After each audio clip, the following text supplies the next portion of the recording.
Pete works as an undercover agent for the field office of FBI NYC. He has worked his way into a Polish crime organization and is in the process of providing his handler with solid evidence to indict the crime boss, the general. He informs his wife and daughter that they need to take a trip because the long-awaited operation has begun. Pete's handler, Erica, informs her team of the plan where Pete will deliver the 6 pounds of fentanyl to the general, and that's where they come in. Pete locks his family in a warehouse and leaves his wife the key. If he is not back by 1 p.m. tomorrow, she is to leave the state. He meets with Erica in a torn-down bathroom. She gives him a phone to make contact with and a wire to wear, and in case things go sour, he's to ask for a smoke and Erica's team will come to get him. Staszek and Pete greet a diplomat who has the batch of fentanyl. Following the plan, they put the fentanyl in another bag and drop the diplomat off at the hotel.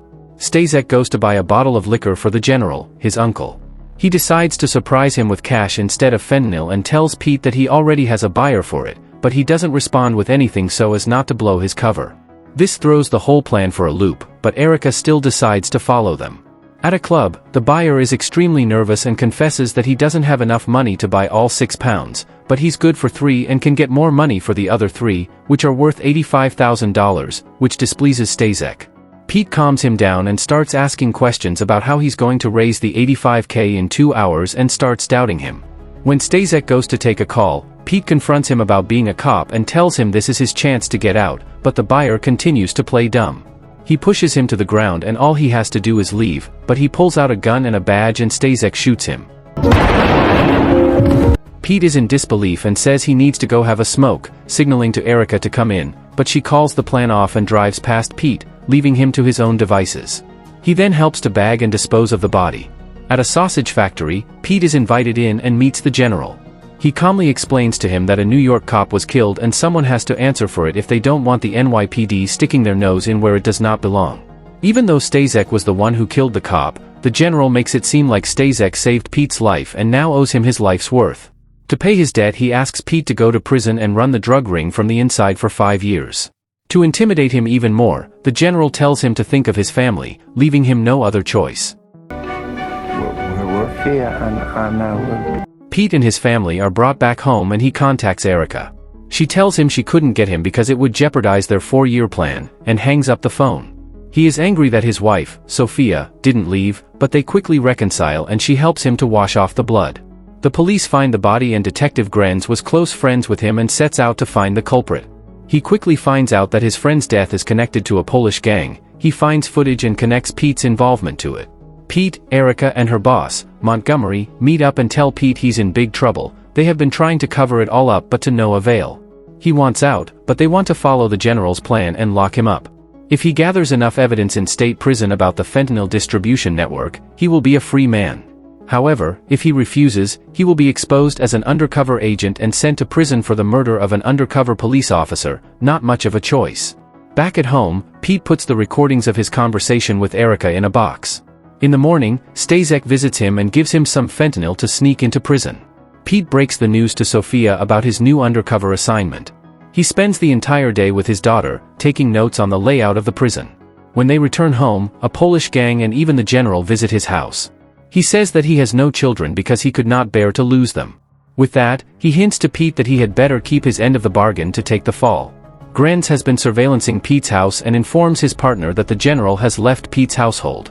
The next day, Pete plays the role of the abusive husband while Sophia calls the police to have him locked up. Grenz sees Pete being taken away. In prison, Pete is warmly welcomed back by a corrupt guard and escorted to his bunk bed. It is surrounded by African Americans, but one of the prisoners bribes the guard to free 2 bunk bed spots for his boys so that Pete is kept safe. During the night raid, Warden comes to Pete and, at Erica's request, puts him in a cleaning program. Pete gets acquainted with his Polish prison gang members and is given a shiv to prepare for an upcoming brawl. Grenz visits Erica and asks her for information about Pete, but she plays dumb. Montgomery comes in and tries to resolve the situation by explaining that they have no connection to Pete, but after presenting pictures of Pete and Erica taken by a surveillance camera the day Grenz's friend died, he tells them that there will be war between the FBI and NYPD and they will be in big trouble if they are somehow involved with Pete. Sophia follows Pete's instructions on how to get the goodies to the prison and, with the help of the drone, sets the bird down on the roof of the prison. In the morning, Pete cleans the roof as part of the cleaning program and manages to retrieve it. Grenz visits Sophia at her workplace to get more information about Pete. At this point, he's not sure if Pete is the killer.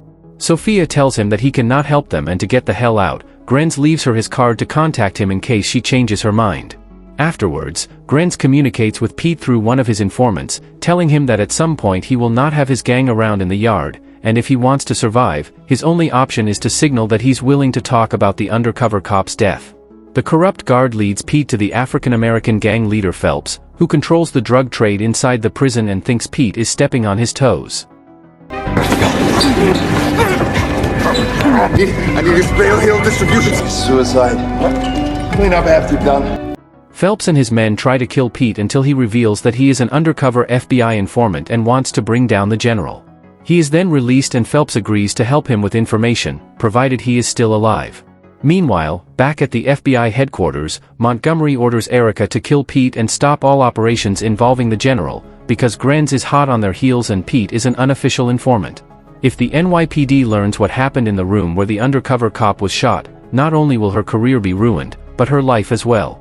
If she doesn't comply, Montgomery guarantees she'll be the sacrificial lamb, on the basis of trying to impress her superiors and going too far. At night, Pete goes to take a leak. He is on edge when one of Phelps' men approaches him and gives him names of people who control the distribution network at the prison. Later, he calls Erica and tells her he's figured out the general's entire network and asks her to get him out. He is in danger, but Erica does not go for it because she's been ordered to take him out and would rather save her own skin. Pete makes another call to Sophia. He tells her to turn over the tapes of his encounters with Erica to Grenz and leave the state. Erica turns to the general's lawyer, who relays the information that Pete is an undercover agent. Afterwards, she confronts Sophia and takes the tapes. The FBI have heard her conversation with Pete over the phone.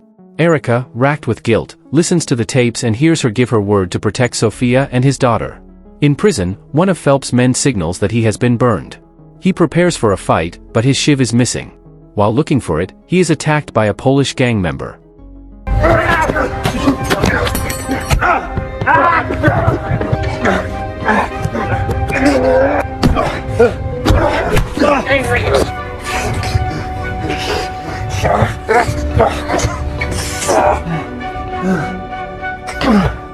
Pete is able to overpower him and strangles him.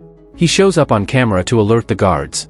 When the corrupt guard makes his way to the scene, he manages to take him hostage and demands to speak to the press and his wife.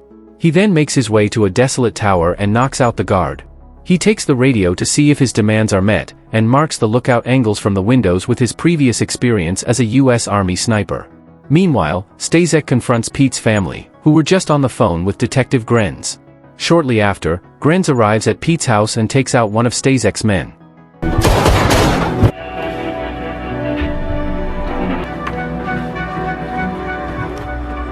We're home.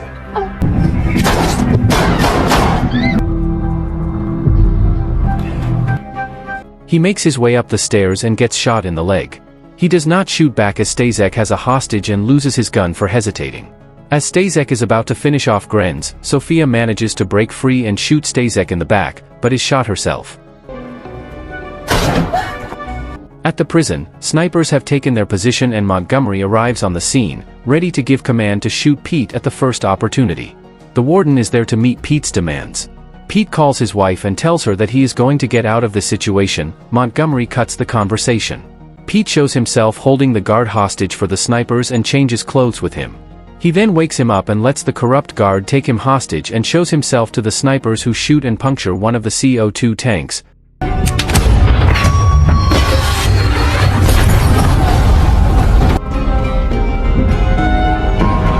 Pete manages to hide and the tank blows up.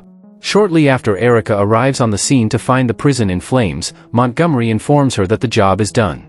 When the firefighters take Pete to the ambulance wearing the guard's uniform, she identifies him and gets in with him. After everything, she intends to help Pete by staging him taking everyone hostage. She gives him a note and a phone and he runs off. Some time later, Erica meets with Montgomery on a ferry, where she admits to knowing Pete's whereabouts. He openly orders her to kill him, but it turns out to be a setup, as Erica has been wiretapped and has informed the NYPD about Montgomery's corrupt dealings, and he is arrested. Pete wants to meet up with his family, but when Erica notices him, she signals him that there are a lot of undercover agents on the scene. Granz walks up to him and gives him fake documents from Erica, telling him that he needs to lay low for a while until things calm down. He makes one last eye contact with Sophia before going back into hiding. If you enjoyed this video, don't be shy, hit the like button, and if you disliked it, hit the dislike button twice just to be sure. You should watch the full movie. Thank you very much for watching.